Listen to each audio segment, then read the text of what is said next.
Our gaming project. So in this video, I'll be talking about the Memory of Dust compared to all the other catalysts that are currently available in the game as of 2.7. And I'll just be going over it and just talking about how it could work for different characters, etc. This is not specifically meant to talk about it for a specific character, but just talking about the weapon in general. So yeah, and this is just following my series of weapon discussions where we talk about different weapons and comparing them with others in their same category and just keeping it subjective and neutral, not specific for any character. But of course, we will talk about who it's best for, etc. as well. So yeah, if you're interested in more, make sure that you guys are subscribed, hit the notification bell, and also leave me questions and comments as well. I've received a lot of comments over the last week since posting the banner one for the Memory of Dust and the Redhorn Stone Thresher. So I wanted to do a follow-up where we're just talking about the Memory of Dust here. And then after this, I will be talking about the Redhorn Stone Thresher as well. So stay tuned for that. All right, let's get started. So as you can see on the screen here, this is from the weapon banner currently for 2.7. And right now, Memory of Dust is there with the Redhorn Stone Thresher. As we can see in the passive here, it increases shield strength by 20%, and scoring hits on the opponents will increase the attack by 4% for 8 seconds, maximum 5 stacks, and while protected by a shield, this effect will increase by 100%. So it's pretty good, right? But I will say it's a nice looking weapon. It's obviously a Li Yue Geo themed weapon, but it's not specific to any element. It has a base attack and an attack percentage substat.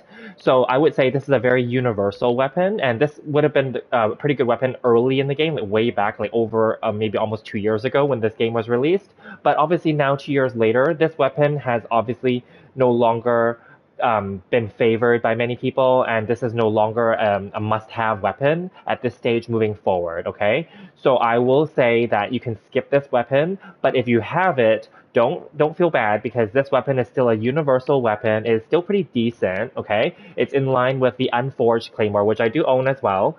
I don't own the Memory of Dust, but and that's exactly the reason why I didn't get the Redhorn Stone Thresher actually, just as a quick aside note, because I have the Unforged already. So they're universal. Now these weapons are universal, but they don't replace the specific character signature weapon though. This weapon was released for Ningguang, but Ningguang is a 4-star character, but she's a DPS and sub DPS. So this would go well with her, obviously, and it looks well for her. It's gold colored and everything, and it's her thing. This could probably do well for any future DPS Catalyst user as well, such as Shikanoin Hazel coming in 2.8. It could do well on any of the other DPS characters, but let's just quickly now pull up the Catalyst menu. I'm going to just have Ningguang on the screen here, and we're going to go through all the different catalysts that are currently available in the game. I don't own the Skyward Atlas, so I will quickly talk about that in a brief way. Skyward weapons are really good universal 5-star weapons as well. So similarly, those are like the Mondstadt universal weapons, and then Li Yue ones, which will be the Unforged and the Memory of Dust, and even the Vortex Vanquisher and the Summit Shaper, those ones. Those ones are also very universal weapons with similar passives that involves like a shield doubling your attack percentage and output.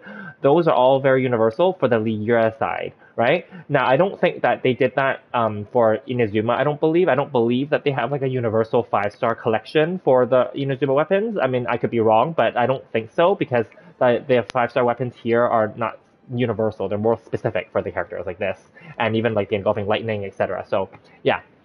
So anyway, I don't own the Skyward Atlas. I wouldn't mind having it. The Skyward Atlas is a pretty good weapon too. It has attack percentage. It increases your attack damage, etc. for the passive. I don't have it specifically on the screen here. But basically, that's a good weapon too. But it's not going to be the best in slot for any character either. Arguably, that's a good starter weapon, just like the Memory of Dust. So don't feel bad if you got the Memory of Dust. Those can be good for any of your DPS and sub-DPS characters that are attack-focused. So for like Klee, Ningguang, you can turn Mona into one of those. And some people might niche use Lisa that way, Yanfei for sure, and Yaimiko as well. Not many people pulled for Yaimiko, but Yaimiko as well. The other 5-star weapon, now that we're on Yaimiko, is the Kagura's Verity. That one I do not have as well. That one has a crit damage focus, and the reason I didn't pull for that weapon is because we have the Wit Sith, which is the perfect way to talk about this. When the Kagura's Verity debuted, I did do a bunch of videos talking about it. I'm sure other streamers did it as well.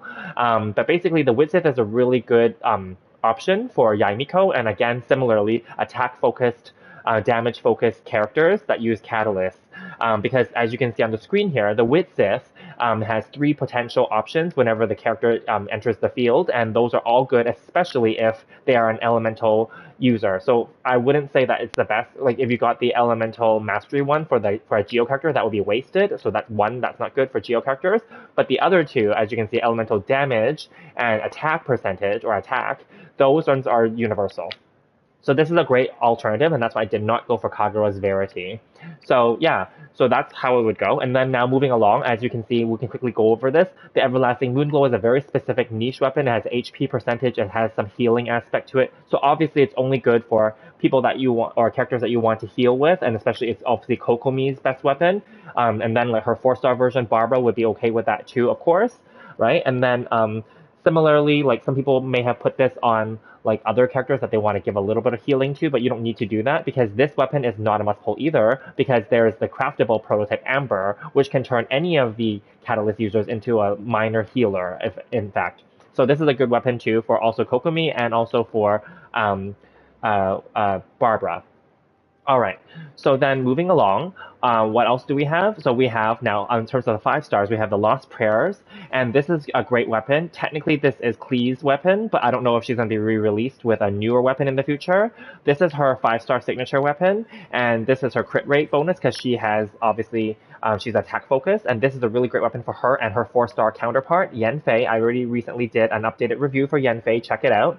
But basically, yeah, Yanfei would do well with the Solar Pearl and also the Lost Prayers. Also, Ningguang, as you can see, I put her with the Lost Prayers because I like using her in an attack role. So this is a great weapon option for them as well. Speaking of options for Klee, last year in the summer, 1.6, Dodoko Tales was Klee's 4-star event special weapon that was limited edition. This is a great weapon for her for normal and charge attacks because that's majority of her damage. And similarly, this would do well on Ningguang as well and other attack-focused characters such as Yanfei again.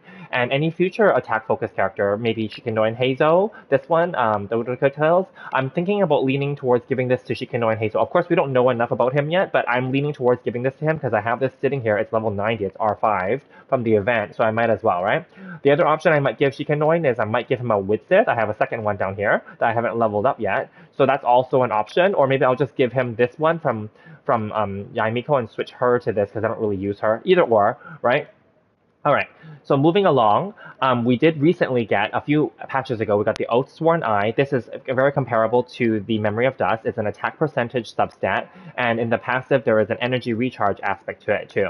So I gave it to Mona, and I talked about this in my C6 Mona build, I believe, and I gave this to her because she actually scales off of energy recharge as one of her talents.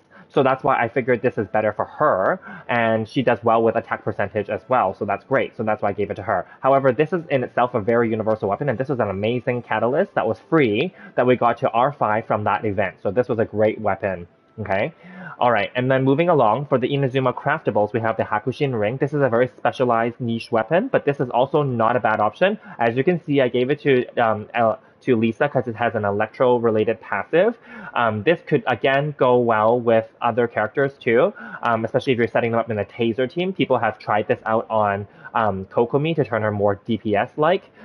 Tried it on, Mona just now as well. So this is not a bad option as well. Some people have also tried it on Sucrose because she has the swirling aspect and she can swirl with electro. So there's many options for this. This is not like a must-build item, but this is not a bad item.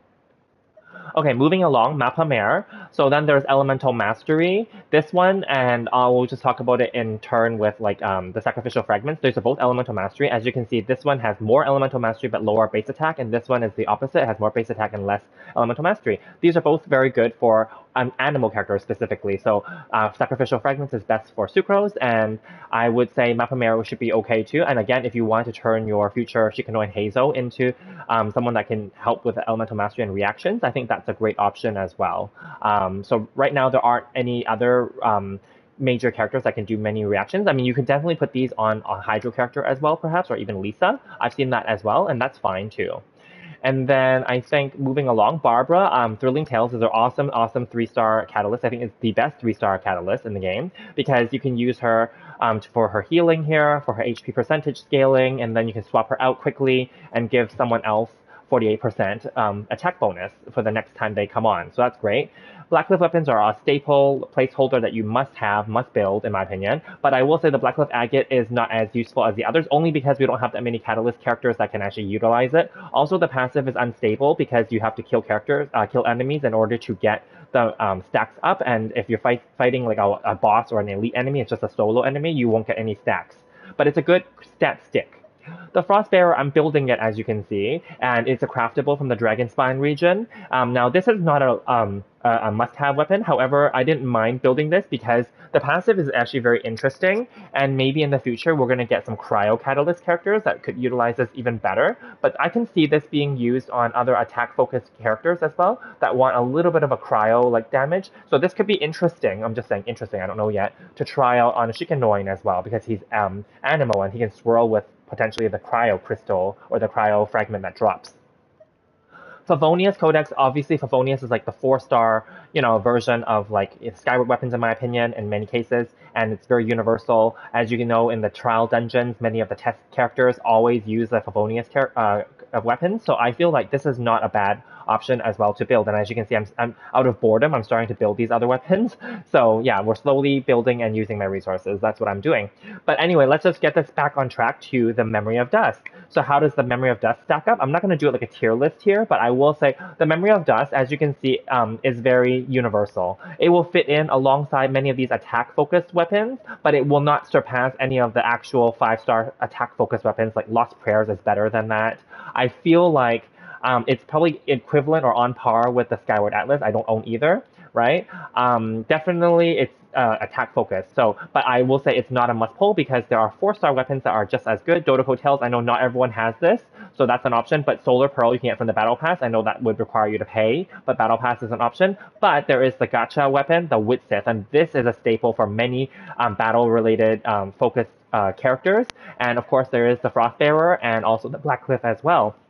And then for sub DPS options, you can go for Favonius, and also Sacrificial and Mapamare, right? And then, of course, if you do have the Oathsworn Eye from a few patches ago, then this is actually a very good weapon, this one. And then if you wanted to do certain team builds, then of course Hakushin Ring comes into the play. And for really, really specific swaps only, then of course Thrilling Tales is good, and healing, then of course that one, and Prototype Amber, and the Everlasting Moonglow, which I don't recommend getting, but it's very beautiful as you can see. Alright, so I just want to quickly throw that out there because this is just meant to be more of an evergreen video that will be for future reference as well. I don't see myself really updating these that often unless there's so many more like catalysts that come later. But for now, yeah, that's my take on what I think the Memory of Dust is good for. I feel like it's not like the best weapon in the game, and it's definitely not specific. You could definitely do better with your Ningguang even though that weapon is for her, with, like I said, like a Lost Prayers or a Skyward Atlas perhaps. But yeah, she could do well with the Memory of Dust. If I got a Memory of Dust though, just out of clarification here, I would give it to my Ningguang though, only because then I would free up this Lost Prayer for another character, right? But we will see. Alright, so I hope you guys enjoyed that. Stay tuned. I'm going to be talking about the Redhorn Stone Thresher in the next video, and it'll be a similar style to this. So stay tuned for that. Thank you, and I'll see you there.